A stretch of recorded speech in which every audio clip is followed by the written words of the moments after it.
nyakubahwa umugenzuzi mukuru w'uburinganire n'iterambere, nyakubahwa uhagarariye ROPAM, nyakubahwa uhagarariye inama y'igihugu y'abagore mu Rwanda, inshuti za Vega, batumirwa bahire, banyamuryango b'imiryango y'abapfakazi muri hano, Sebota Icyuzuzo, Duhozanye na Vega, nagira ngo basuhuze kandi bifurize ikaze muri uru rugo rw'abapfakazi ba Jenoside yakorewe Abatutsi mu Rwanda, ari nabo bateguye iki gikorwa. Nagira ngo kandi bibwire abapfakazi bari hano bose ngo bagire umunsi mwiza.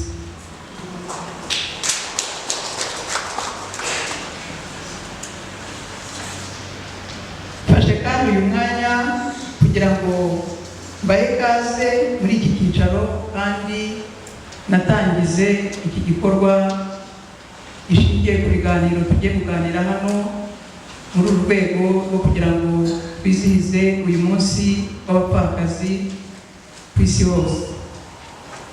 Itariki ya 23 Kamena ya buri mwaka hizihizwa umunsi mpuzamahanga wahariwe abapfakazi. Uyu munsi akaba ari inshuro ya 6 wizihizwa ku isi. Watangiye kwizihizwa mu mwaka 2011 nyuma yo kwemezwa n'umuryango w'abibumbye mu mwaka 2010 biturutse ku gitekerezo cya First Lady w'igihugu cya Gabo, Madamu Sylvia Bongo Ondimba. Igitekerezo cyashyigikiwe n'igihugu cya Gabo kikemezwa n'umuryango w'abibumbye, bityo umunsi kwemezwa nk'umunsi mpuzamahanga hamwe n'indi minsi mpuzamahanga muzi yemewe n'umuryango w'abibumbye. Igitekerezo cyo gushyigikira no guharanira uburenganzira bw'abapfakazi ku isi yose cyatangijwe na First Lady wa Gabo. Icyo gikorwa cyarihutirwaga cyane kubera ko ibibazo by'abapfakazi bititabwagaho ndetse bitari bizwi.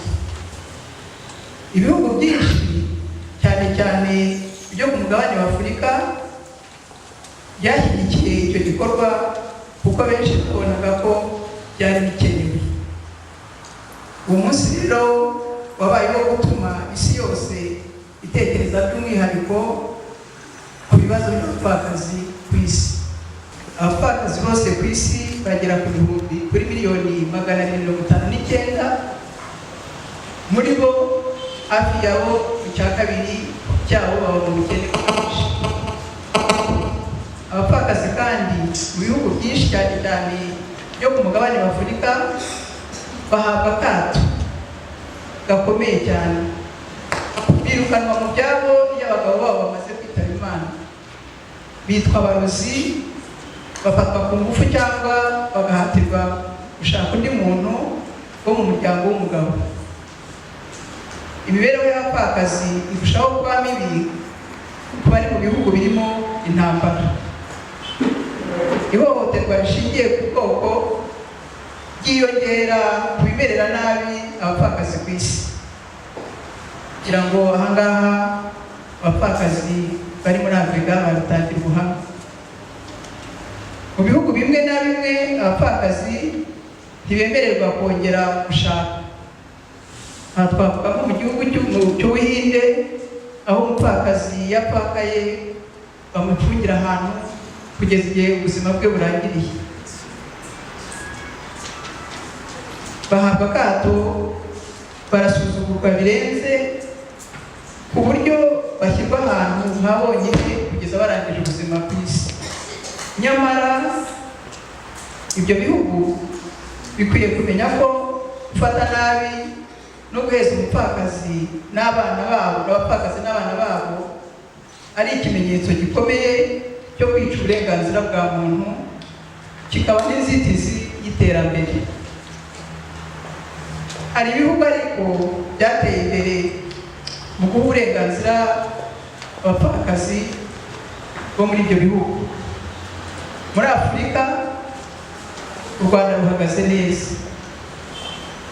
Abapfakazi bo mu Rwanda bafite uburenganzira busesuye ku byiza by'igihugu nk'abandi banyarwanda muri rusange, ndetse nk'abandi banyarwandakazi by'umwihariko.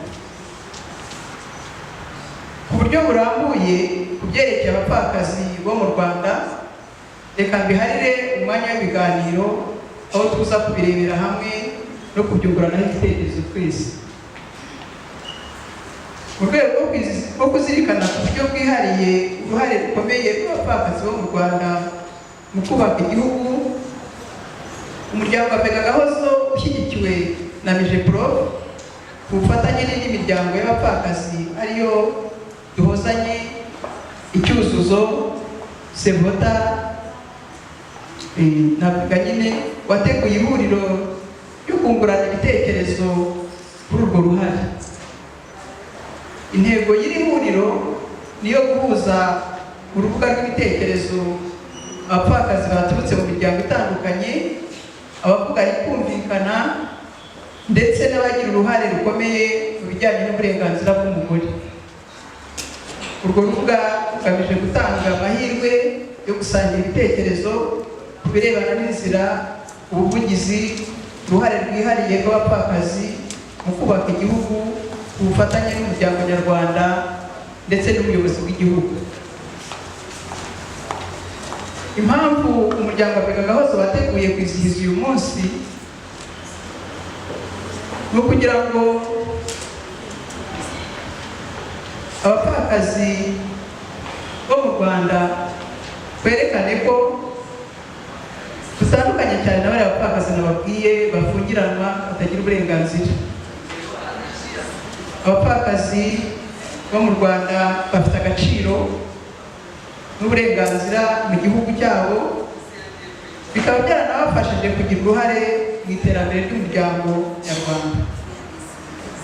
Twizihiza uyu munsi kandi kugira ngo tugaragaze ko twishimiye ibyo twagezeho, tutanibagiwe kugaragaza imbogamizi umupfakazi w'u Rwanda agihura nazo, hagamijwe gushakira hamwe ingamba zo kuzikemura.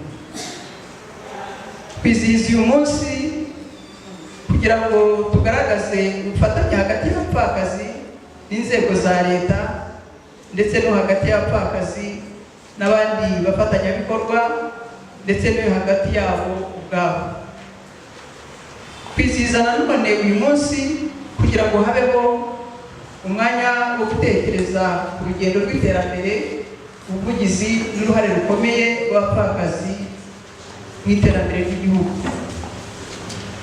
Nanone twizihiza uyu munsi kugira ngo tugaragaze ko tubabajwe cyane n'imibereho mibi bagenzi bacu b'abapfakazi bo mu bihugu bimwe na bimwe babayeho, tukaboneraho n'umwanya wo kuzamura ijwi kwamagana iyo mibereho mibi. Nyakubahwa Mugenzuzi Mukuru w'Uburinganire, mu izina ry'abapfakazi bibumbiye mu muryango Avega, ibihugu byinshi cyane cyane ibyo ku mugabane wa Afurika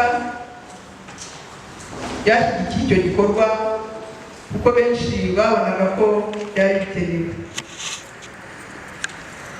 Ndagira ngo mu izina kandi ry'abapfakazi bose bari muri iri huriro, nk'uwabonye umwanya wo guhagarara hano nkavuga mu izina ryabo, ndagira ngo mbonereho uyu mwanya wo gushimira abapfakazi bo mu Rwanda, cyane cyane abo turi kumwe hano twateguranye iki gikorwa.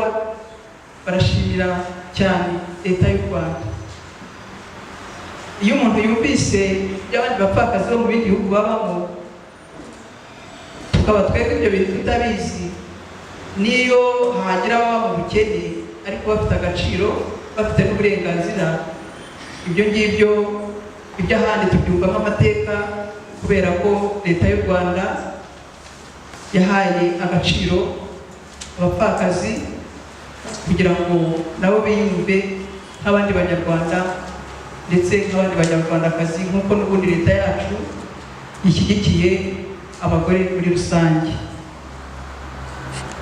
Ndagira ngo nshimire kandi mwebwe mwese mwitabiriye iki gikorwa mukaza kwifatanya natwe,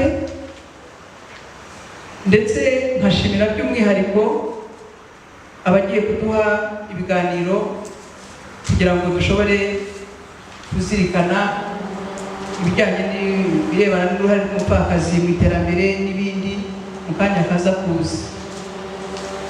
Ndashimira kandi abagize uruhare mu rwego rwose ku buryo bumwe cyangwa ubundi mu gutegura uyu munsi ukaba wagenze neza cyangwa uri bugende neza, kuko niyo tukiwutangira ariko biragaragara ko uri bugende neza, kandi sinshidikanya ko n'ibiganiro tugiye gukurikizaho biri bugende neza.